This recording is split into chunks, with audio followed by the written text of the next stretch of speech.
Bodybuilding is rooted in the tradition of self-improvement, both in terms of body image and self-worth. With a subculture rich in history, these men have given rise to a world of intense competition, driving competitors to bring their bodies to the absolute physical peak. It's very much a lifestyle. It's a 24/7 occupation at the highest level. Explore the lives of these individuals and what it takes to be selected to be the best in the world, Mr. Olympia, and how that criteria has developed and changed over the years. In bodybuilding, you can't tiptoe your way through a workout. You can't fake eating 6 and 7 meals a day. There's no way you can properly recover by training hard and then going out partying all night. It's all or none. Defining what the best means and how it has evolved over the past 50 years. I truly feel that my type of physique is gonna recharge the sport a little bit. This is the evolution of bodybuilding.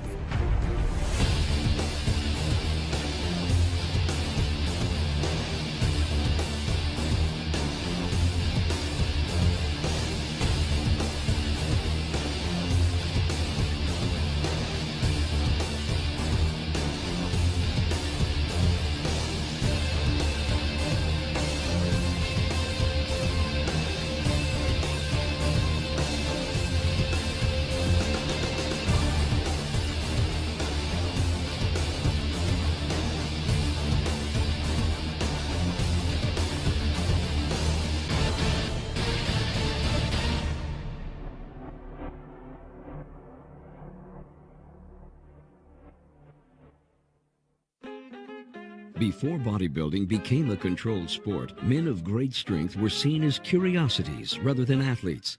Audiences of circus acts and vaudeville shows were amazed to watch gargantuan men crush steel and lift unfathomably heavy items. And yet it was the spectacle of the show, not the physical prowess of the man, that was admired. But one of these young men would break the mold set forth by his predecessors and influence generations to come. That mold was broken by Eugene Sandow, who was also a strength athlete, one of the strongest men in the world, but he had abs, delts, he was really defined, and although he started off as a strong man, there was such a sort of a focus on nobody's seen a build like this, and especially from the women really loved this guy, that then he started doing physique displays as part of his strength act. Sandow's memorable musculature became a favorite among audiences in the late 1800s, and with his fame came great influence. Sandow was a shrewd businessman. He published several books on physical training and opened the Institute of Physical Culture in Britain. His fitness magazine, Bodybuilding, gave the future sport a name. But Sandow's long-lasting contribution to the bodybuilding world was the very first physique show, called The Great Competition. With a legacy that the entire bodybuilding world owes its success to, Sandow has been unforgettably remembered as the father of bodybuilding. The real first bodybuilding contest was held at the Albert Hall. He organised it, didn't compete in it because he would have walked it. And the guys were judged. There was 12,000 people there to see it. One of the judges was Conan Doyle, who's the author of Sherlock Holmes. And then after that, physique contest started to spring up sporadically. Every few years, the best built man in the world. Though it wasn't until 1940 that Joe Weider, along with his brother Ben, launched his magazine Your Physique, and a few years later created the International Federation of Bodybuilders. It was the improvement in self-image made possible by bodybuilding that earned Weider's praise. Joe and Ben lived in the Jewish ghettos of Montreal, brought up in poverty. And they founded an industry, the bodybuilding and fitness industry. Now, we've all heard multiple stories of Jewish kids coming out of ghettos and getting into the movie industry or business, but these are established businesses. They were already going, and they got involved. They built the whole thing from nothing. You know, Joe ran his first magazine, produced his first magazine on his kitchen table on a mimeograph for $7. Ben traveled the world in the 50s to places. In those days, air travel wasn't as easy as it is now. He went to China and Russia. Here's a Jewish guy going to Egypt and you know, getting them in the bodybuilding fold. There was no religious or racial barriers, you know. So they were really unique in what they did. The 1950s were drawing to a close, and the sport turned industry's focus to the next decade was about to shift almost universally to California. And who better to personify the iconic California lifestyle than the legend Larry Scott? Yeah, Larry Scott was the personification of the California beach boy, even though he was born in Idaho and his blonde hair was dyed. I met Joe in '61 through the magazines because I was appearing in the magazines, and he took an interest in me and started putting his arm around me and started seeing how he could help my career, just out of the goodness of his heart, and for his business too. You know, he was trying to get some pictures of the guys for his magazines, so it was a win-win situation. The biggest magazine in those days, in the 30s and 40s, was Strength and Health, run by Bob Hoffman, who did bodybuilding but was more into weightlifting. He'd give them preference. And at that time, there was a real struggle going on between Bob Hoffman and Joe Weider. And Bob Hoffman hated bodybuilders, but he was a powerlifting guy. And so he thought that was sissy stuff to be a bodybuilder, and you should be showing how much you could lift and everything. So they didn't get along.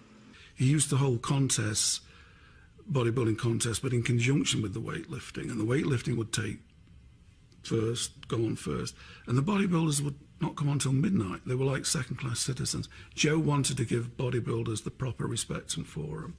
I said, I want to be Mr. America. And he says, why don't you enter my contest? And it was the IFBB. And it was just starting, this idea. And I thought, I didn't say it to him, but I thought, who wants to win IFBB? Who knows IFBB? I want to win AAU, Mr. America. That's what I want. I said, no, Joe. I said, I got my heart set on AAU. He says, you can't win that. I says, why not? And he says, because that's fixed. He picks who wins that contest. And I said, well, I think I can do it. I still can. So, and I met Isaac Berger, who was a powerlifter. And he says, I know Bob Hoffman. He says, you got to meet him. You got to get to know him. You got to get in good with Bob Hoffman, or you'll never win his contest. So he said, at the next Mr. America, which was in Santa Monica, in which Joe Benda won it, he said, you come backstage after that contest, and I'll introduce you to Bob Hoffman. I said, all right, great. So we met backstage at the AU, and he took me up to Bob Hoffman. He says, Bob, there's someone here who wants to meet you. Larry Scott would like to meet you. And Bob Hoffman turned around, he looked at me, and he said, oh yes, I've seen him in other magazines. And turned his back on me. Isaac Berger walked off, and I'm standing there on stage. He's got his back turned to me, and just leaves me there. And I thought, I walked off. And I thought, here I'm talking to Joe Weider, and he's giving me all this help and encouragement and everything. He turned his back on me when I want to enter his contest. I said, that's it.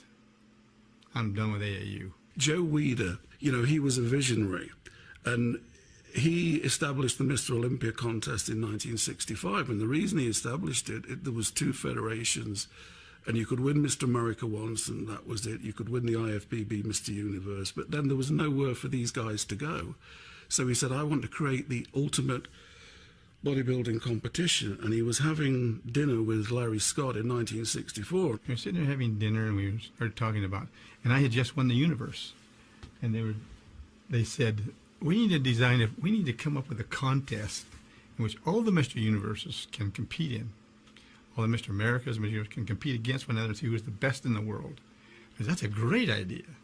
Maybe we get Bill Pearl and these other guys that were my heroes to come in. I'd like to see how I would stand up next to them. And Joe says, look, we're going to get a new competition, and what are you going to call it, Larry said. And they were drinking Olympia beer. This is a true story. And Joe said, well, call it Mr. Olympia. Let's not call it that. That's a beer. Let's call it something that sounds health-producing or something, like Mr. Broccoli. That was what I said. But something better than Olympia. Well, anyway, I lost. We voted on it. He says, no, Olympia. He says, think of Mount Olympus, like the grandeur of that. And I said, yeah, I can see that. And so we decided then there to call it Mr. Olympia. Now, if they'd have been drinking Schlitz Maltail, we'd have had Mr. Schlitz Maltail now, you know. Well, let's see. I won the first Mr. Olympia in 1965, and they provided $1,000 gift. First time. I mean, you had to pay your own way to get to the show. You had to pay your own flights, everything. You had to have a job too, because nobody was paying for your supplements or anything like that. You had to have a job, so you worked, make the time to the gym, you go to school. I had to rush from the school over to the gym, get my workout done. Then when Joe gave you $1,000 gift, that was great, man. $1,000 was a lot of money then. And people still say Larry's effect on the audience, they've never witnessed anything like it. When his music came, he walked out in silhouette and just stood there. And of course, with those arms and those delts, you could tell it was Larry Scott and the hair. You know, he had his own particular shape. He had these great arms, great delts, and he posed, and the audience went nuts. They were standing on the chairs, jumping up and down, and people that were there, I wasn't there, say it was like Beatlemania. It was just absolutely raucous. And I got a chance to meet Larry Scott and saw him pose from the audience, and wow, what a moment that was. I mean, you've probably read about that, about Larry Scott. His appearance there was just tremendous. I never saw it, never had the opportunity to go and see the Mr. Olympia when Larry Scott won. But I remember reading religiously, and he was so impressive in those days. You know, he had that blonde hair, he had that real California look. The next year, we Mr. Olympia, and I said, I'm going to go in this one more year. Because I know that the happiness doesn't exist on the stage. It exists in the family. So I want to win it the second time, so at least I can say that it wasn't one time thing. I won it twice. And then I'm going to retire. Larry won the Olympia in 65 and 66 in really outstanding fashion. But he was also aware of somebody coming up behind him real fast. After I was given the trophy, the second Olympia, I said, I want you to appreciate their loyalty and their adulation and everything. And that's what I told him. I told him from my heart. It was a great honor. It's not something for a little Pocatello kid to get this kind of an honor. And I really appreciated him. But tonight is my last contest. And Larry, you know, won the title those first 2 years, and then he decided to retire. He had other things to do. And along came Sergio. When Sergio Oliva came onto the scene, his presence was impossible to ignore. Blessed with an enormous amount of raw talent and driven by a true warrior spirit, Oliva ascended the ranks of his contemporaries with a grace that made him seem almost unreal. His nickname, The Myth, was well earned. Joe said, I got a fella here that I want you to meet. He's from Cuba. And he got a great body, and Joe was always bringing those kind of things just to spur you on. And so Sergio Oliva came walking back. He couldn't speak any English at all then. He was just spoke Spanish totally. But I looked at his body and I thought, I am never going to beat this guy. I'd already decided I was going to quit, but I thought, I'm glad I'm quitting because I know I'm not going to beat this guy. He's got natural blessings in his body, his proportions, his size, everything. It was just magnificent. I've never seen a bodybuilder like him. I first met Sergio Oliva outside Gold's Gym when it was on 2nd Street in Santa Monica. That was the second location. And I still can remember these arms coming out of a Hawaiian shirt with a split in it in order to give him enough room for these huge arms. Sergio is one of the most gifted genetic bodybuilders there ever was. This huge chest, huge arms, flaring thighs, tiny waist. But he was just this incredible display of genetics, and everybody was impressed. Nobody's ever not been impressed by Sergio Oliva. Now, I had the good fortune of meeting Sergio and becoming friends with him early on.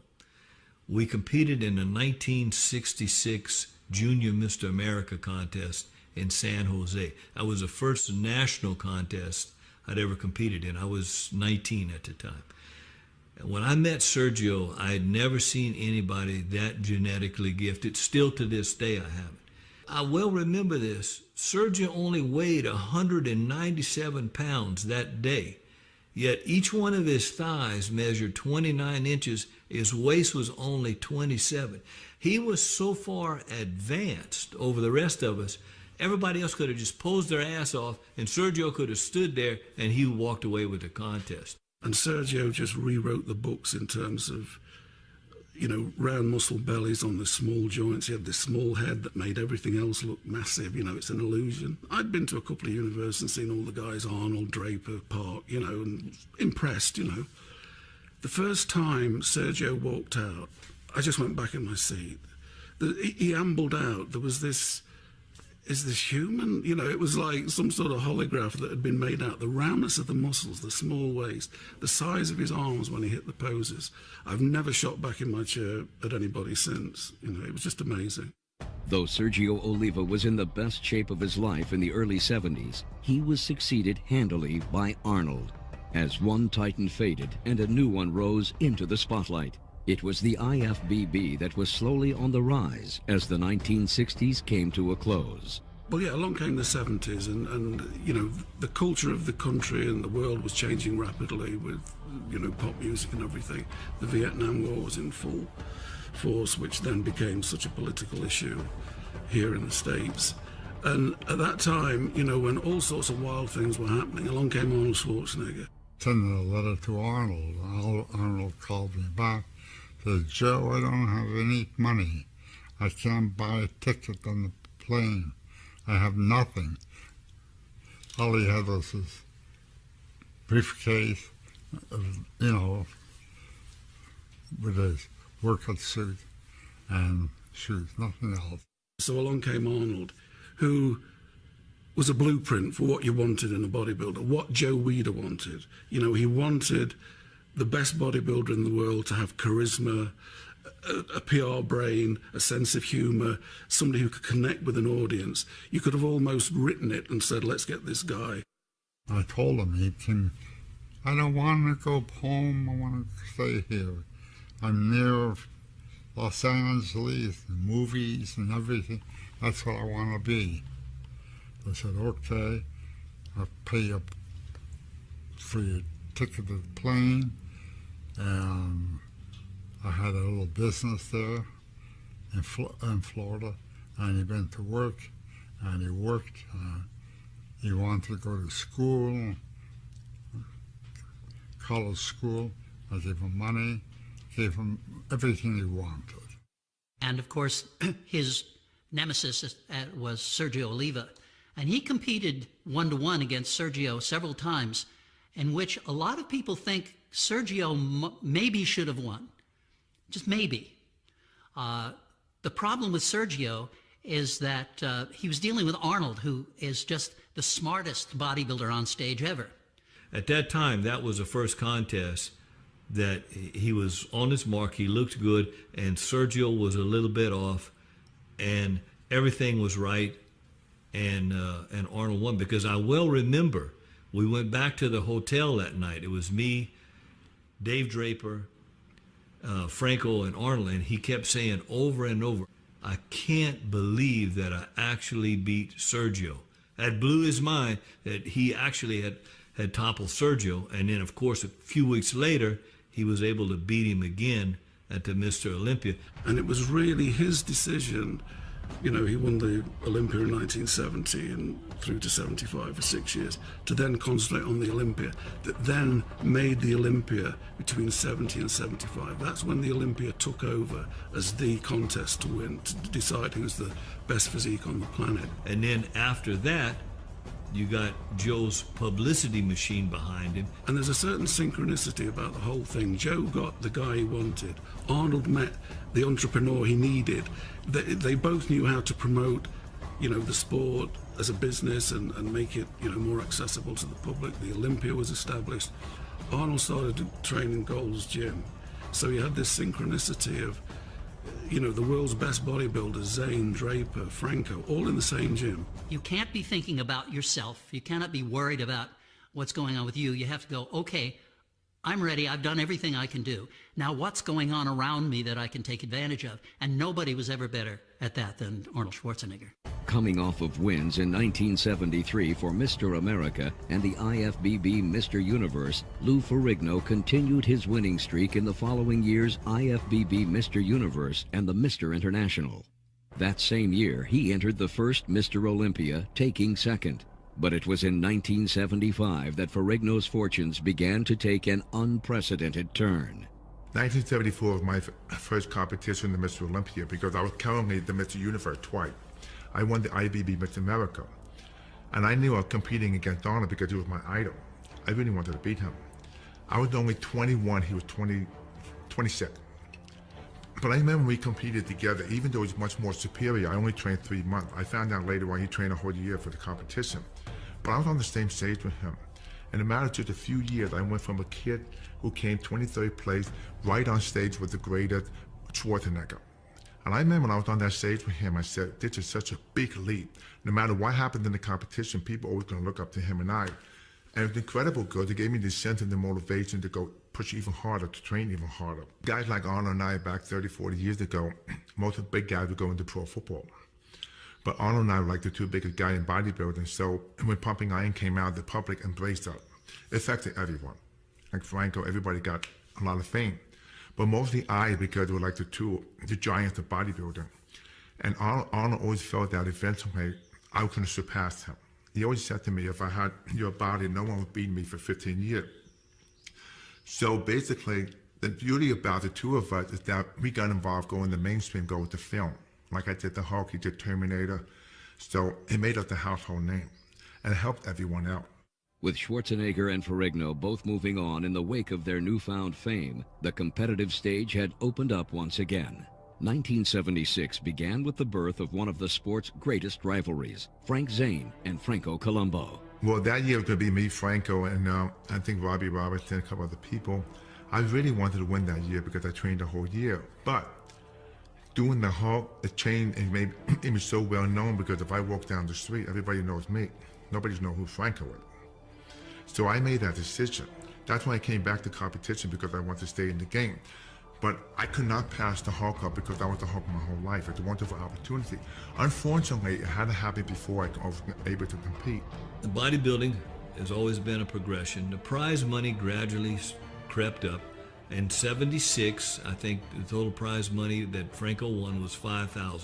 Frank Zane and Franco never got on. Even to this day, if you talk to them, Franco particularly will tell you he beat Zane 20 times. Well, he never did. You know, Zane won more than Franco, but they were polar opposites in personality and physique. You know, Franco had a great back, striations, so he won more on, you know, that impact. Zane was like a walking statue. You know, he practiced his posing to perfection. You know, there's every pose was thought out so that the waist would be kept slender, the leg would be splayed out to show the quadriceps and calves and everything. I think I was much more meticulous than anybody else that competed at that time, and probably even now, because that was my background. I was trained in the sciences. I was prepared to teach chemistry. And so because of that, my exposure to chemistry and my analytical approach to everything with the journals and looking at things and correlating results with what I'm doing to achieve those results, I got nicknamed the chemist. Frank basically was very dominant in the late 70s, you know, 77, 78, 79. He had the type of physique that was very acceptable to the average guy. And I don't mean in any kind of negative, but the average guy could say, hey, if I trained hard, I could probably look close to that. And, you know, I basically had a goal. I wanted to make the most of my physique and go to the top, win Mr. Olympia, and however long it took. You know, 1977 was already my, what was it? The years I competed, 72, 74, 75. It was my 5th try for Olympia in 77. So 5, 6, and 7 were the magic years for me, 77, 78, 79. And, but, you know, it was all because my training conditions continued to improve. That was my goal. I knew that to get to the top, I'd have to have impeccable conditions for training. Everything had to be perfect, and it was. But Frank had class in his physique. In 1977, winning the Olympia meant a cash prize of $5,000, and the trophy which I got to learn later was the first year they gave out the Sandow Trophy. And so I'm the recipient of that, but I didn't know it at the time. And then, you know, winning it 2 more years after that, the prize money went up.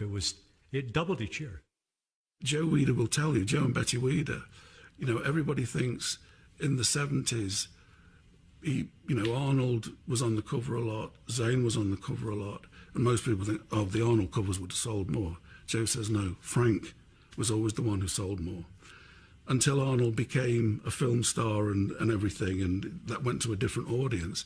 He could have been the icon Joe was looking for if he'd have been the personality of Arnold, but that wasn't him, you know. In 1 decade, bodybuilding had skyrocketed from a growing sport to a booming industry.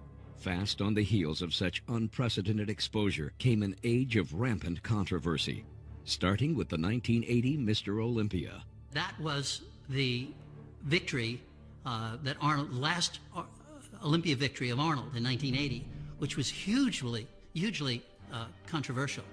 I've spoken to Arnold about that, and he's told me, you know, this is in the past 2 years or so. He was a little bit annoyed. 2 things happened. He was signed up to Conan the Barbarian, and it was supposed to start shooting in something like 79 or something. They delayed and delayed and delayed until shooting wasn't going to start till late 1980. So he'd streamlined his physique, but to get to be Conan, he started training again, started putting on size.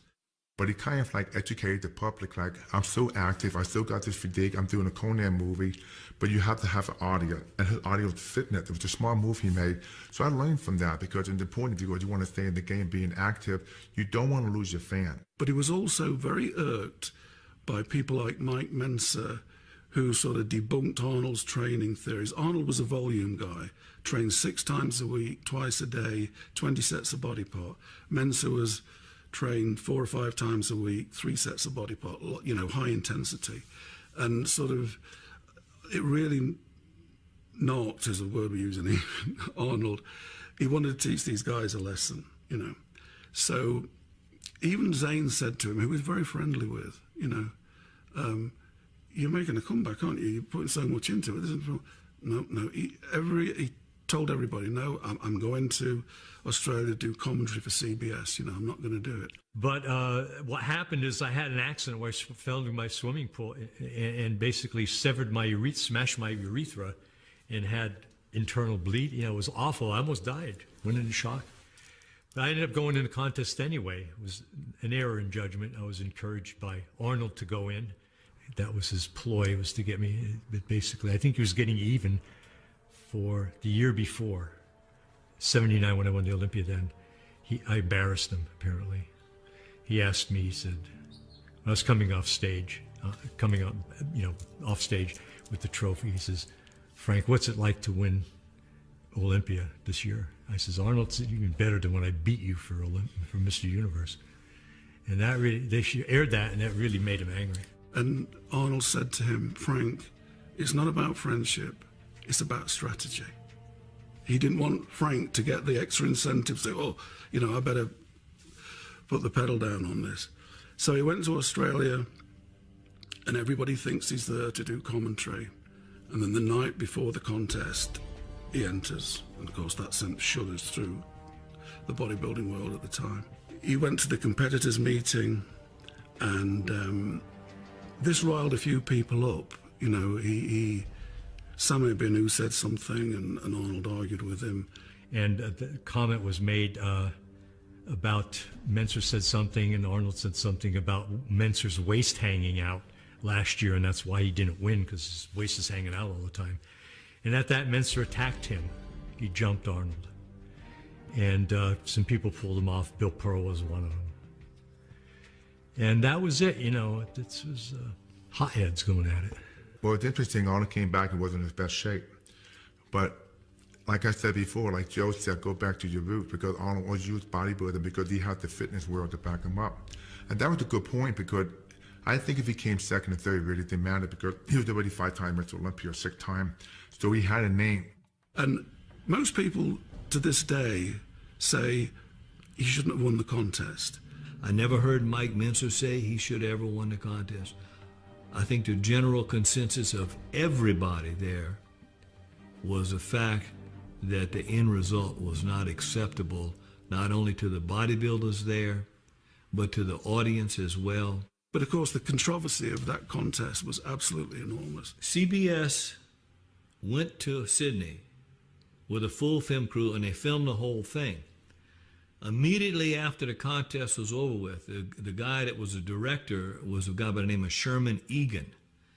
And he called up, he said, "I'd like to meet with you and Zane and Mincer." So we went to a meeting. He says, "Look, guys," he says, "this Mr. Olympia contest can never be shown on television." He says, "It's so obvious, even from the eyes of a non-professional, that the right person didn't win. We could never put this on television." So they still had a contract for 1981, and they paid the money because they were obligated, but they never even sent a film crew to cover it. And that's the last time the major networks have ever covered bodybuilding. I wish I wouldn't gone in that year and went in the next year when Colombo went it. You know, that was a travesty. Come on, give it to anybody, huh? I mean, that could have been incredible that year. But I passed the following year for political reasons. Everybody was mad at each other, so, you know, we didn't go back to compete that year in the Olympia. The 1980 Mr. Olympia left a lot of people very bitter. And for maybe some egotistical reason, we decided that we were not going to enter the 1981 Mr. Olympia. And Franco, who was always 2 steps behind Arnold, makes his comeback from a leg injury a few years before, when in the World's Strongest Man, they dropped a refrigerator on his leg and broke it. And he won that contest. Now, to most people, that was a bigger controversy than Arnold. You can see why Arnold could have won, but not many people can see why Franco was the winner. Once again, Chris Dickerson had to settle for second place. I said, what happened in Sydney could never happen in the United States. Well, I was totally wrong, because the same thing happened again in 81. But people only choose to remember 1980. You'd have to go back and really, because I didn't go to the contest, I kept my word, but you'd have to ask people like Danny Padilla, Chris Dickerson, Roy Callender, Tom Platz, how they felt about it, because they must have really been discouraged after repeating the same thing the year before. The dust gradually settled. 1982 saw Chris Dickerson become the first African-American to win the Mr. Olympia after more than a decade of competing. The following year, Samir Banu, the Lion of Lebanon, claimed his Mr. Olympia victory. 1983 in Munich, Samir Banu, who'd always got tremendous shape, massive arms, great back, but always held water. In 82, in my opinion, he was fourth. He could have won because he'd got rid of the water. He'd learned how to get the water out of his system. I mean, at the very least, I felt that the show was between me and Chris Dickerson. 82, I went to London bigger than ever for the Olympia, and Dickerson won. I was a little bit too big, maybe. My feeling is first or second would have been much fairer than coming in fourth. So, yeah, I made up my mind that since I peaked properly for the 82, I decided to go to Germany for the 1983. Miss Olympia was held in Munich. I left early, 6 weeks prior to the show. I did my homework. I even was more focused because I want this thing so bad, you know. So here I'm preparing for the first go round, man, and I peaked at 243 pounds. I entered the show at 233 pounds, the same weight I won the IFBB World Championship. So what happened to the 10 pounds? What happened? Yeah, I put myself through, you know, a tough preparation, and good enough, we managed to win it. We got it done. He came out and he had a Christmas tree back that like nobody had ever seen before, massive arms, and he won the contest. I went into that show, I placed third. You know, Samir won it that year, and I think Muhammad Makawi took second. I took third, Frank Zane took fourth. And already I could see the tide turning, you know, as Lee Haney placing third ahead of me and Samir winning it, you know. I figured, well, this is it. I got to retire sometime, you know. Now is it. I'm in great shape. I'm going out looking my best. So that was the last show. I think being Mr. Olympia for Samir, he had to travel a lot of He wasn't as prepared for 1984 as he was the previous year. And I don't think anybody was prepared for Lee Haney. Lee Haney came along with a combination of size and good aesthetics. There was nothing blocky about Lee. He had a great shape. And part of that, by the way, is because I always describe him as a guy with mastodon muscles but not mastodon bones. Haney got into bodybuilding because he broke his leg twice playing high school football. That is, he had this massive muscle structure, but his bones and joints were smaller. That's how come he got the taper. Because I knew when I peaked at 243, with symmetry, balance, with the look of Robbie, with the look of Arnold, and a posing routine like a Frank Zane, but with the movement of Frank Zane or Ed Corning, then that was a winning combination. So that's what I worked upon achieving in 1984. And as I prepared for that competition, I prepared like never before. Lee Haney took notice to me because he saw that I trained so hard. And Lee Haney came up to me, he goes, hey, I'm getting ready to go into the Olympia. Would you like to train with me? He was the most intense guy that I've ever trained with. I mean, intense in every sense of the word. Rich would leave it all in the gym when he trained. I mean, foaming at the mouth, drooling the whole 9 yards. That's how Rich was. And then what was even better is then I went with Lee Haney to New York for his first Mr. Olympia win, and he won that show. And it was just one of the greatest experiences. I turned pro, and my good friend ended up winning Mr. Olympia. All of that came together at that 1984 Mr. Olympia. When they raised my arms in victory, man, I felt I was on top of the world then. And I knelt down on stage, and I thank God for what he had done and what he had allowed me to do. I'm this 21-year-old cocky kid thinking, man, I could go right into the Mr. Olympia, and win the show. And I still knew there was Lee Haney, this Lee Haney who's just at that time was a freak, real wide clavicle, little waist, huge back, thick chest. Rich Gaspari, he was responsible for a certain evolution of bodybuilding until he came along as a pro, made his pro debut in 85, his Olympia debut in 85, and got third. He was 22 years old. And now I'm this kid, 22 years old, coming in third place, and I was like a bit disappointed, and people are like, what are you, crazy? You're 22 years old, your first Mr. Olympia, you come in third place in that show. So I was like, wow, this is easy. I'm just going to do it again, and I'm going to win the next year. And it just never came out that way. Nobody had ever seen that hardness, vascularity, and the ripped glutes. This was a new thing. I brought something different to the sport that no one else had at that time, and that was striated glutes. I was known for my butt, for being the hardest bodybuilder at that time. So I set this standard in the sport, and then going into the Mr. Olympia, I became one of the favorites now. It's amazing. Each year brought about something different or another different turn in my life because, as you know, I was a father as I trained for the Mr. Olympia competitions. And then there was all talk in the magazines that Rich is favored to win, Rich can beat Lee Haney. And in my mind at that time, it's like, you know what? Maybe I can beat Lee Haney, even though he was like this guy, my great bodybuilder. Now, mind you, just to remember, we were living in California together. Now we both moved. I moved back to New Jersey. He moved to Atlanta. We still communicated and talked. We were friends, but I was very competitive. And as a friend, I still wanted to beat him. I've always looked at my training for a Mr. Olympia competition, even as the NPC Nationals competition, as my job. I'm going to work. And when I'm at work, give my very best. Don't have slack on anything, because I've been taught that, to work as though I'm working unto God. And if you're working for the master, then you're going to give your all every time around. And I wanted to make a year's worth of gains, because I figured if I didn't compete, that I was going to get better and go into the 1987 Olympia and win. And that ended up not being true until 1988. I come in second again. Probably the best condition that I could be in, but again, it wasn't enough to beat Lee Haney. But then there was another bodybuilder, and it was Lee Labrada.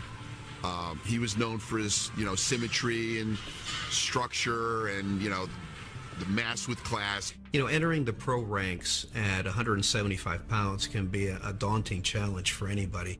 Lee Labrada came along at the same time. And there were certain aspects. Lee had great proportions, could present himself well, very polished, big arms for a little guy. You know, in '89, I mounted a serious challenge to Haney for the first time.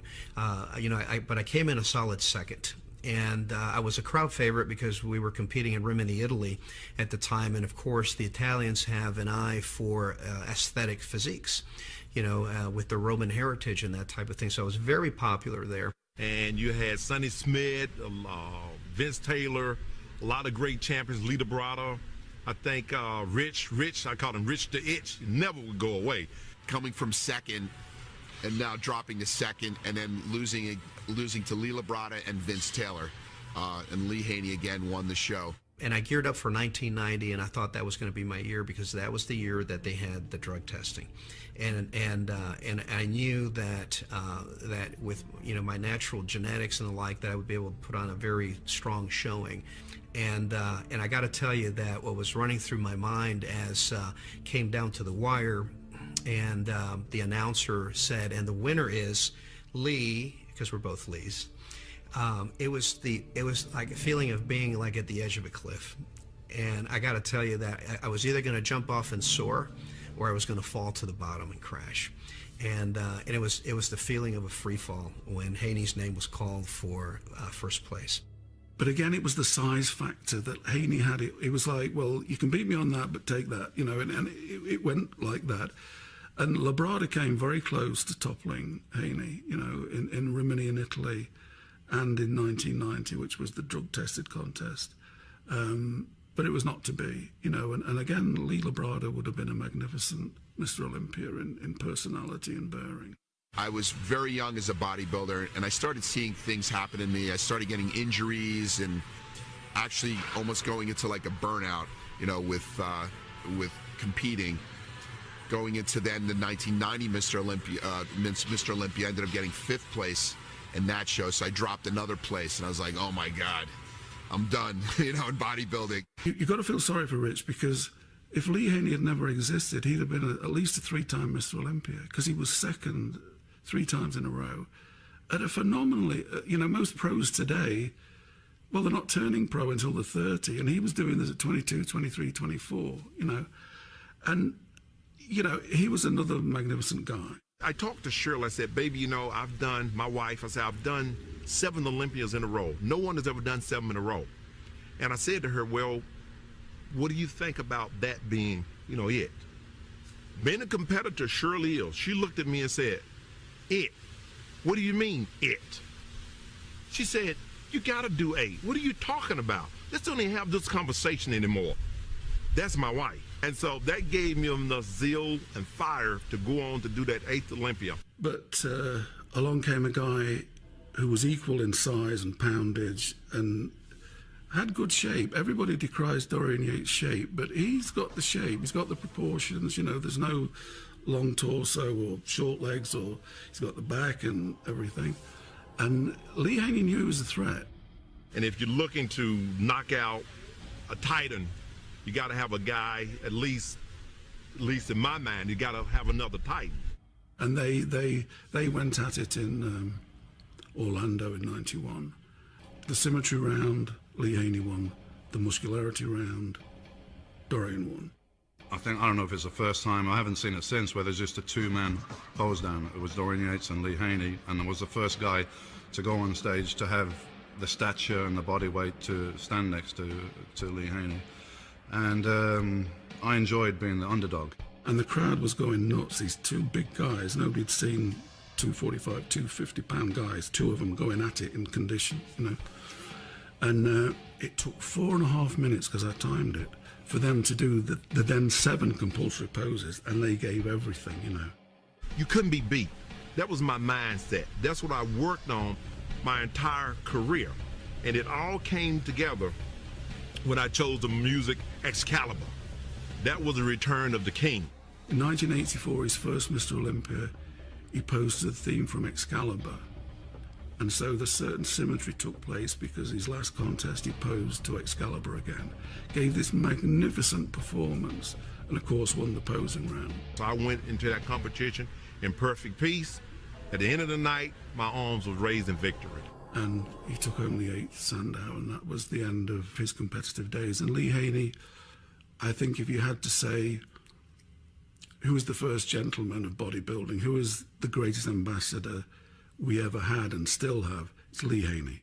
A new age of self-awareness had hit the bodybuilding industry at the turn of the 1990s. Industry leaders sought a presence at the Olympic Games. The innocence of years gone by started to erode as athletes began submitting themselves to drug tests. Well, I think the feeling was that there needed to be drug testing because, you know, there was a hope. Ben Weider wanted to get bodybuilding into the Olympics, so we had to sort of approach IOC standards in drug testing. We all got notified that they were going to be instituting a drug test in, I believe, like October. So that was introduced for the first time at the 1990 Arnold Classic. I won the Arnold Classic Championships, and a week later I wound up in Columbus, Ohio, and I won the competition with perfect scores. $60,000. Mike Ashley had gotten second place there. Mike Christian was third. And I went on a tour of Canada, and while I was there, I got a call from Wayne D'Amelia a week later that my drug test had came back positive, and I have an opportunity to check sample B either in Westwood, Los Angeles, or in Chicago. However, I was on tour, and I couldn't do anything about it. NBC filmed it. They had to re-edit it. They were showing it at a later date. Mike Ashley was the winner. Very clunky. So my next call was obviously to Joe Weider, like, what do I do here? I mean, this is a time when they didn't have the internet. They didn't have Twitter. They didn't have Facebook. They didn't have cell phones where you could text message stuff. So there's 4,000 people that were in Columbus, Ohio that wouldn't be notified of this information for nearly 3 months. And Joe Weider had just said, basically, Sean, you know, stay on your game, do what you have to do. You're one of our, you know, most highly decorated athletes. We are going to support you and prove them wrong in Chicago in 1990. So it was about 8 months I had between losing $60,000 and watching the Arnold Classic Championship go right through my hands to trying to get redemption in Chicago. So the 1990 Mr. Olympia was going to be drug tested, so they decided to test all the guys before, so you'd know who'd failed on Friday, so we wouldn't have the embarrassment of taking the trophy off somebody. Was I baffled by the test results? Of course I was. I didn't think I would test positive because, you know, based on the athletes talking amongst each other, certain drugs work certain ways and they're faster acting and they're, you know, in and out of your system. And of course, none of us knew how to pass a test. And that was never my goal either. But of course, I didn't argue it. I didn't try to fight it. I just went back to the gym. I went back to the gym, but I knew I had to work even harder because I had 8 months and I had a legend I was going up against in Chicago in the form of Lee Haney. So Friday night, out came the results. And favourites like Momo Benaziz and Barry DeMay had failed. And Van Walcott Smith and Vince Conniff had failed. So two of the top names were out of the Olympia, you know. Come the day of the contest, Saturday afternoon, all the guys that were left in walked out. And it was immediately obvious that all of them were down in size. Lee Haney, Sean, I've always told Sean this, the legs were still there, but the upper body just didn't have that density. There was three guys who looked the same as they always did. That was Mike Christian, Francis Benfato, and Frank Hillebrand. Everybody else was down a bit. Lee Labrada, Gaspar, all of them were down. But then another thing happened. Vince McMahon launched his World Bodybuilding Federation. He said he was going to just do a magazine, and he had a booth at the Olympia. But at the conclusion of this Olympia, his guys, Tom Platz and others, went round handing out, announcing the new federation, the WBF, the World Bodybuilding Federation. When he was doing very well with professional wrestling and decided he would try his hand at bodybuilding, it sent earthquakes through the whole bodybuilding landscape. Everybody thought McMahon, with all his money and everything, this is going to happen. And suddenly we knew who was in there, you know, the likes of Stridham, DeMay, Quinn, Mike Chris, really big hitters that were top 6 finishes in the Olympia every time they were in it. Mike Quinn was there. Vince McMahon had just entered into bodybuilding and was coming along with the WBF, a new federation. offering more money, and he secured 13 bodybuilders away from the IFBB, which made some things a little bit easier for some bodybuilders that were in the IFBB, because he took a few good guys. The amount of money they were offered was enormous. I think Berry was getting $300,000 a year. This is back in 1990. And even somebody like Lee Haney's contract with Weider would probably be 40 or 50 grand at that time. So it was enormous. But Berry said, and this goes back to what I said before, the drive is always to be the best in the world. He said, we all realized we weren't going to be the best in the world. We were going to be best in this little group. We weren't going to beat Lee Haney. And somehow the drive went out of it, and some of the guys were far from the best. I think what knocked the legs out from Vince McMahon was the scandal he had with the steroids. And I think he decided that, bodybuilding with its, the slur of drugs, it had been an experiment that he'd gone into with a good heart, but it was time to be strategic and, concentrate on what he knew best. And that was the end of the WBF. Had he had some good management, I mean, what makes you extremely professional, that formula that works so well in wrestling ain't going to work in bodybuilding. And he applied that same formula, and it didn't work. If he would have just listened to some people, he wouldn't have wasted money, and he could have made a big dent. It might have been different, but he was the one that forced Joe to start offering contracts, because then eventually he became afraid he would lose everybody. He did call up the Ben and Joe Weider after it folded and said, I'm done. You guys know what you're doing more than I do in this sphere, and good luck and no hard feelings. So, there was no rancor in the end there. While the industry dealt with its various troubles, the competitive standard set by Lee Haney was about to be shattered by the new juggernaut of the 90s, Dorian Yates. And then along came Dorian Yates from England, who won the Mr. Olympia 6 times and just brought a whole new standard of hardness and freakiness. And, to me, the golden age of bodybuilding was the 90s, I think after that, Yates is often blamed for taking the sport in the wrong direction. But what he was doing what he knew he had to do to win. And hardness and mass seemed to be the criteria, the calling cards. So you had the more symmetrical and classical type physiques like Sean Ray, Lee Labrada. You had Barry DeMay. You had a number of guys that were threatening that standard. Okay, but that was squelched. Again, we were at a crossroads, and the crossroads went the other way. Again, back to the past, to the large bodybuilder in the incarnation of Dorian Yates this time, and it has never looked back. You know what? If I can get past Labrada, Haney doesn't have much longer to go. I could potentially become Mr. Olympia, and it became very real to me in 1990, getting third in that Olympia, that I would one day become Mr. Olympia, because there's no way Lee Haney can last that much longer. Unfortunately for me, I didn't see the shadow coming. Dorian Yates by way of England. When I turned pro, I don't think I was seriously thinking about being Mr. Olympia. I just wanted to be a good pro, and that's as far as my thinking was going at that time. So I was the first European bodybuilder to win Mr. Olympia, and also training at the time in Europe. Dorian Yates was able to dominate bodybuilding in the 90s because he was bigger and thicker than anybody else. Plus, he was aesthetic, as I say. He was Herculean, not Apollonian. So he didn't have a pretty, shapely physique, but it was balanced and artistic and sculptural. The evolution of bodybuilding changed when Dorian came into the scene, because he was one of the first bodybuilders to compete at like 260, 265. So he set this freakiness to the sport. Well, in 1992, of course, Dorian Yates won his first Mr. Olympia in Helsinki, Finland. Mr. Olympia was wide open that year. I'll never forget it. It was wide open in 1992. Ferrigno was coming back, and he was competing over 300 pounds. Part of me said, what am I doing here?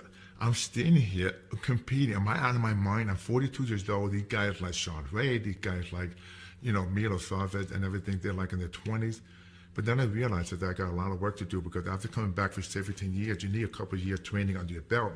And I got a lot to learn, because the hardest thing for me was the posing. All you guys were standing there with the ab tense and relaxed. I was basically just standing like in the 70s, kind of like semi-relaxed. And people kept yelling the audience, pose, pose, tense. And it was very foreign to me, but I knew I had a lot of work to do. To be honest, it was a little bit hard for me that year, because I didn't have any one person to focus on. I got to beat this guy, you know. There was a whole bunch of guys that could have possibly won the title, so it was a little bit hard. And also, it's a barrier to get over. Could it really be me? Could I be the best in the world at my chosen sport? There was that barrier, and then eventually I got over that. Like, why the hell not? You know, it's got to be somebody, and I don't think anyone's training harder than me. And I always had that inside of me, like, I don't think anyone could have done any more. So that gives you a lot of strength. They called me second, and it was a relief. It was a joyful moment. It was a celebration for me, because at that point I knew that I had obviously probably earned a spot to be there. Never really questioned myself if I should be there or not, but I knew at that point I have a responsibility to do, and that was to move forward and to be better. I went on to have to watch the big side phrases like gargantuan and mass monsters was being ushered in. Paul Dillette came onto the scene. Achim Albrecht was coming into the fray. Jean-Pierre Fuchs. All these big 6-foot bodybuilders were coming in, making a big impact on the industry. And this is where I think bodybuilding started to change. 93 was a great year, where I made a leap forward in physique development and body weight on stage nobody had seen before. That was great. Dorian Yates showed up in 93, a transformed bodybuilder that was unbeatable. Dorian was taking bodybuilding to a whole new level of impression. I mean, people were just getting overwhelmed with this size.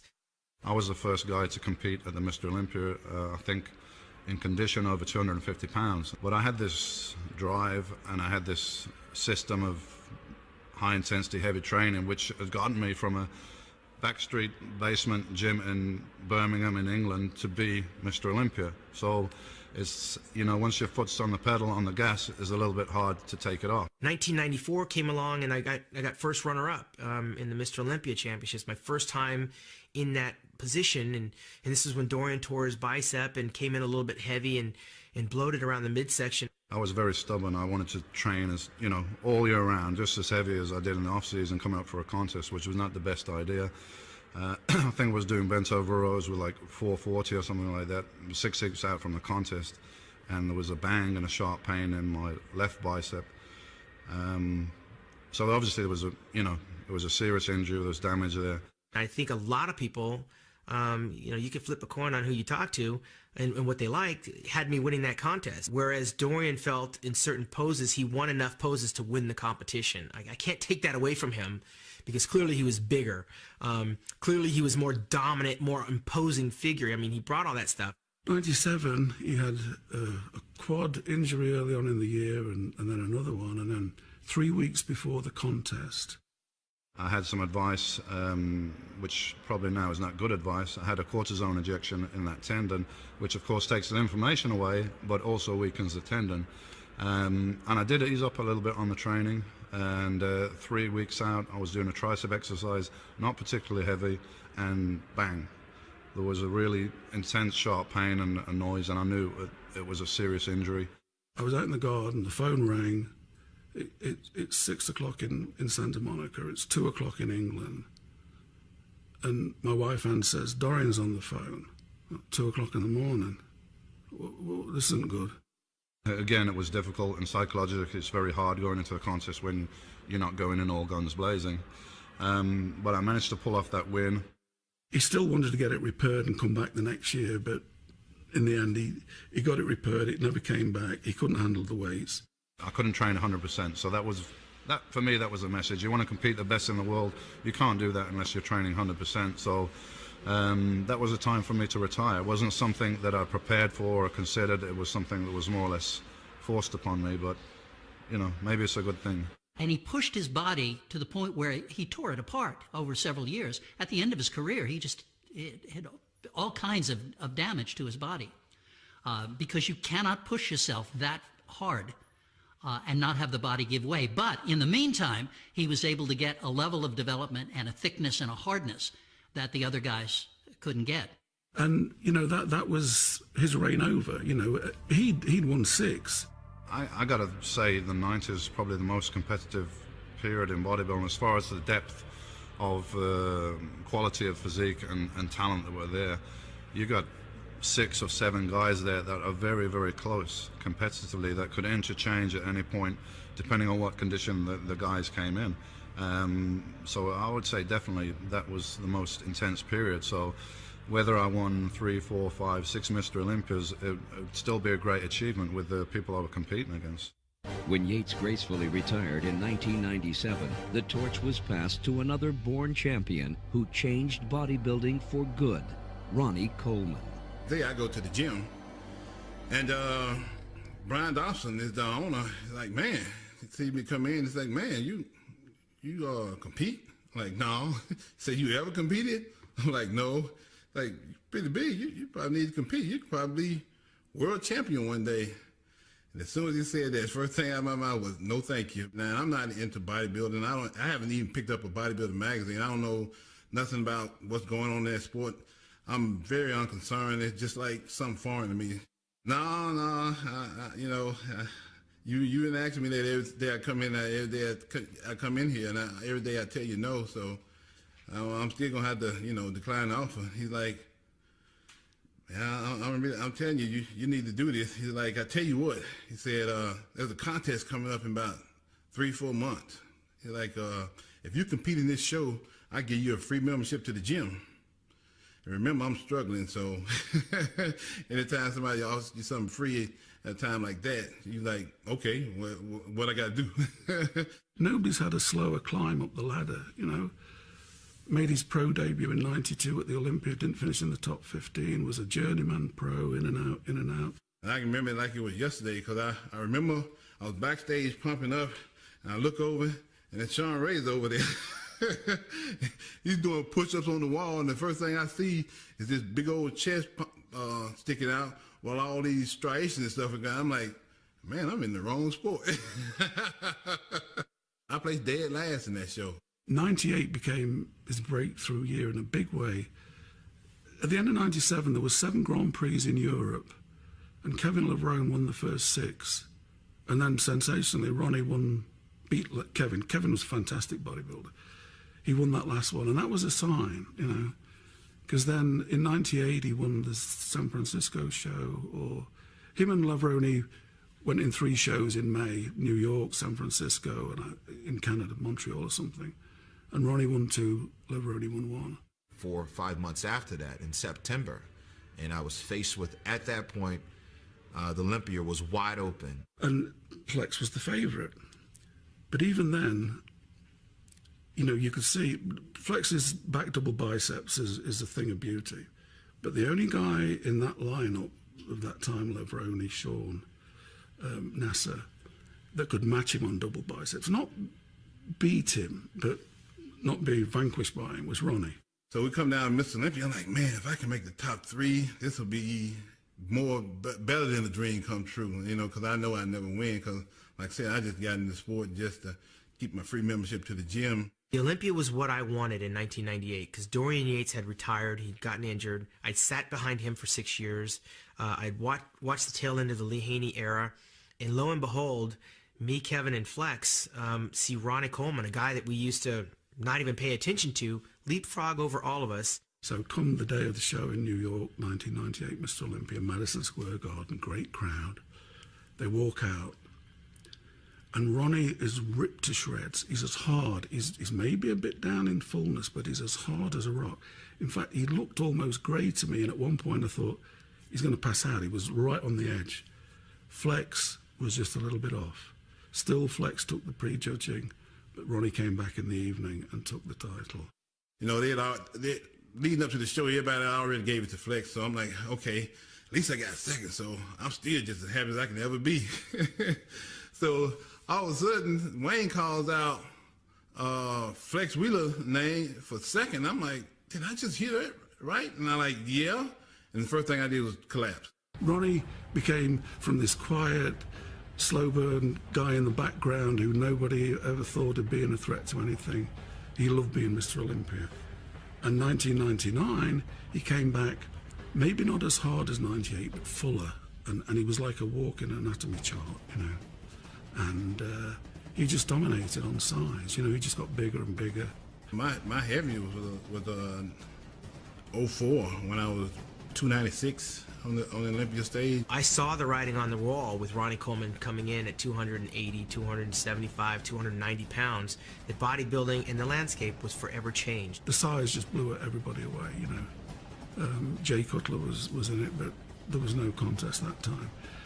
You know, Ronnie was just an amalgam of muscle that, you know, a freak of nature that, you know, we won't see for a long time.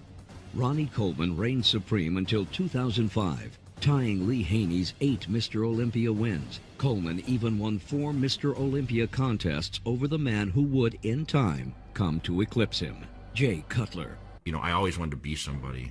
I picked up a magazine when I was 12 years old. I saw a picture of Chris Dickerson and my sister's boyfriend. He had some old magazines laying around, and I was just overwhelmed by what the body could look like. I couldn't believe it. You know, I had seen superheroes before, you know, in Batman and Superman in cartoons, but I never saw in real life a physique look like that. And I just, you know, I marveled at it. I just couldn't believe that this was actually attainable. So here I am from small town USA. My dream is to always go to California and train amongst, you know, the pros that I read about in the magazines, but it can be possible because these other guys did it. In 2001, Jay Cutler nearly beat Ronnie, but after that, Ronnie, you know, reeled off another few victories. I knew then that I had something that I could battle Ronnie with, and that was really what drove me into 2001, where I was a much better athlete coming into Mr. Olympia. I took the whole year to prepare. Now I have the fans behind me because now I was an underdog, and I was happy. I was ecstatic to be second place. That was almost as great as winning to me because I was really competitive, and a lot of people thought Jay should win this competition. So Jay was always finishing second, apart from 2002 when he didn't compete in the Olympia. In 2005, it was very, very close. Personally, I would have given it to Jay, and Jay was absolutely devastated by it. So I felt in 2005, I matched Ronnie Coleman like in a lot of poses, including some back shots, which I never thought I did. I improved a little bit there, and he still was definitely at a different level. But in 2006, he finally beat Ronnie. When we were building up for the competition, you know, of course, became a Ronnie and Jay show after all these years after being second, you know, 4 times in a row. Of course, it's, you know, it was almost like Ronnie Coleman, Jay Cutler, Mr. Olympia. So when I won and knocked off the champ, which he was going for his record 9th Mr. Olympia, he had already won 8. It was a huge monkey off my back. And of course, after that, Jay won in 2007, and some people thought Martinez had won, and then Jay lost in 2008 to Dexter, and it seemed that Jay it was over for Jay. Going back and looking at Jay from the previous years, you know, each year he was getting, you know, he wasn't getting much better than he was the previous year, so he was getting worse and worse. I said, well, you know, I think I can beat Jay. You know, so my trainer at the time, Joe McNeil, and I, we put our heads together, came up with a game plan, man, and we went into the Olympia, you know, full steam ahead. I just knew I could beat him that show. I knew he wasn't going to be on because he's trying to play, you know, after me winning the Arnold and all that stuff, it was the battle between me and Jay. So I knew he was going to try and play my game. So that's how I beat him in the GNC show of strength, because he tried to play my game and tried to get shredded and come down, and he lost a lot of weight and tried to get just as hard as me. And that's how I was able to beat him then. Well, I knew he was going to do the same thing for the Arnold Olympia in 2008, which he did. And I was able to pull it off. And Dexter did win it deservedly. Dexter, you know, was shredded, had great shape and fullness, had got all the body parts, you know. Jay was a bit off, so it was Dexter's year, and he won deservedly. But when I won Mr. Olympia, I can't really put in words how I was feeling, because it took me 6 months to even acknowledge that I'm Mr. Olympia now. I mean, that really took me that long. You know, people would come up to me and they would be like, how are you, Mr. Olympia? It's like, man, I'm Dexter, you know what I'm saying? So it took forever for me to accept that name and that title. So to actually win and be on stage and just everything came out, all the dreams and everything that you can imagine that you went through in life, you know, all the sleeping on the floors and all that stuff I put my family through, all that stuff came out on stage that day, man, to win that title. So it was like, I won this title. That's what I sacrificed, you know, to get here. And then he reinvented himself in 2009. When he walked out, it was like, wow. I can't really fear any of that, and I can't fear losing because I've already lost the title and won it back, and I was the first guy to do that. And, you know, I'm only thinking victory. And he just rewrote the record books with that type of physique and then took it again in 2010. Never really been a goal to be that all-time winner. I never thought one was attainable. Now I got 2, 3, 4. Jay, I have tremendous respect for Jay, you know, on so many levels. He's like a great bodybuilder. I don't think I've shot anyone that wide as Jay. I mean, you know, he was a true freak of his time. This is what established, you know, Jay Cutler. This is who I am. And I fell in love with this iron game for so many years ago when I mentioned I was 12 years old. And now look what I've achieved. I've become the best in the world or something. That's everyone's dream. With the transition into another decade, one massive king gives way to another. One whose talents have a decidedly gifted future for bodybuilding. You know, although I didn't have as many struggles in the amateur ranks, I definitely felt that, you know, I had to learn quite a bit being a professional, because I wasn't being embraced by all the other guys, because they're saying, well, who this punk kid? He only competed for 2 years and he's pro and he's on the magazines, he's got sponsorships. You know, it just taught me that the only way I was going to earn the respect and the love was to compete at a high level, and that's just what I did, and I made sure of that. You know, I was very confident because I just knew in my heart that I'm going to shock the world. You know, I just remember Jay shaking my hand and just saying, "You're the king now." And when he said that, I just realized, you know what? He's right. If I believe in it, he's right. If I don't believe in it, anything can happen. I could lose this thing next year. I truly feel that my type of physique is going to recharge the sport a little bit. I think my physique is still growing at the age of 31. So who knows how big I may get. But at the same time, I mean, I'm not stupid. I know what got me the Mr. Olympia title. It wasn't trying to outmass anyone. It was about being more aesthetic, but yet having the muscles round, like very cartoonish, and having sharp conditioning to make those muscles stand out even larger than life. I think after we watched Phil Heath win this Mr. Olympia in 2001, one thing is sure, bodybuilding is alive and well. You know, I look at Phil and I think about myself. I think about Sean Ray. I think about, you know, Flex Wheeler. I think about size with class, mass. Sean used to say that all the time. You know, I think about Lee Labrada. I think about, you know, Gaspare, the cuts, you know, everything. He ties it all in together. I think today, where we are right now, you know, he's certainly a good champion for the sport. Phil brings a different type of flavor, one that sort of takes a little step back from the monstrous physique to more balanced size and symmetry, which that's where I'm from, so that's what I like. And I'm happy Phil Heath won because, to me, he has a beautiful body. It's aesthetic. And I hate to see the sport get to a point that we're sacrificing symmetry. In the course of just over a century, what was once a sideshow attraction had developed into a new way of life for millions around the world. Men who brought discipline, scientific expertise, and unrelenting dedication have inspired each successive generation to studiously build upon their achievements. Bodybuilding as a sport has as much to offer its competitors in return as they are willing to dedicate of themselves. Like the training regimes, business practices, and the athletes, bodybuilding will always be changing. It will never cease to evolve. A lot of sports have evolved. You know, we use the term evolution here. What I described before, going from Eugene Sandow to Yates and guys who came after. That was evolution. But evolution usually means, you know, a process of improvement. And I'm not sure, in many ways, I think the evolution of bodybuilding has peaked with the 90s, and we're not going forward with creating the perfect human specimen. I think the guys now are generally bigger, but the conditioning is not as keen as it was in the 90s. So yes, the bodybuilders are bigger. Are they better? Not necessarily, I don't think. You're talking about 18 almost consecutive wins, you know, almost 2 decades of champions, Olympian champions that were freaks, you know. And it seemed that the fans liked the freaks, you know, they liked the, you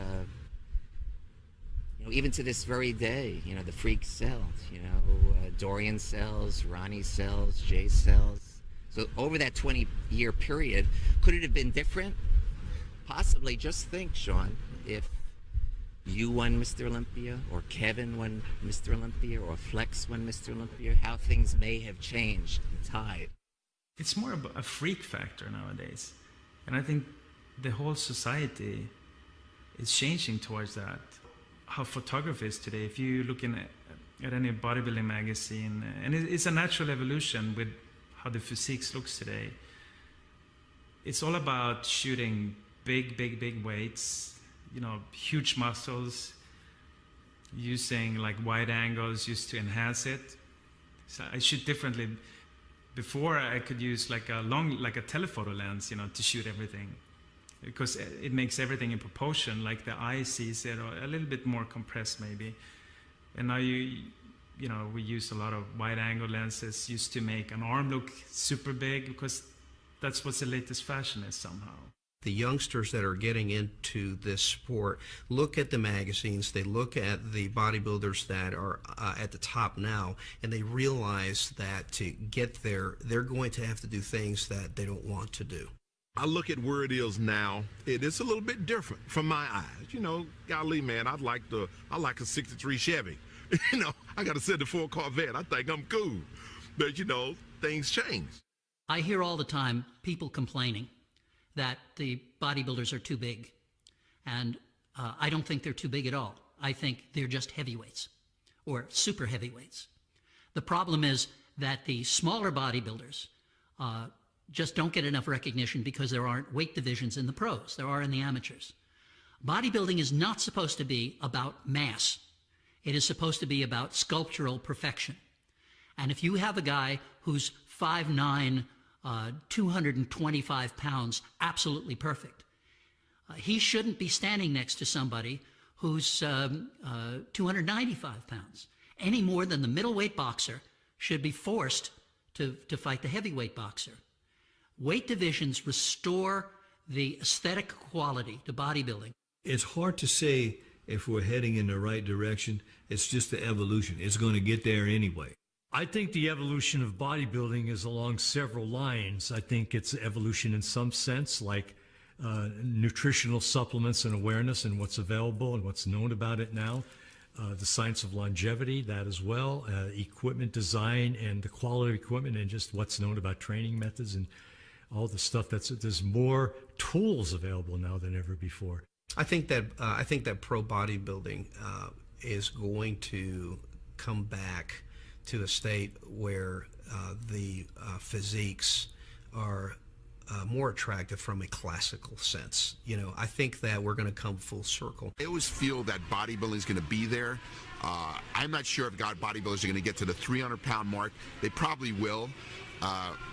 And they're probably going to have bigger prize monies, but it's still going to be kind of like this different type of cultish kind of sport.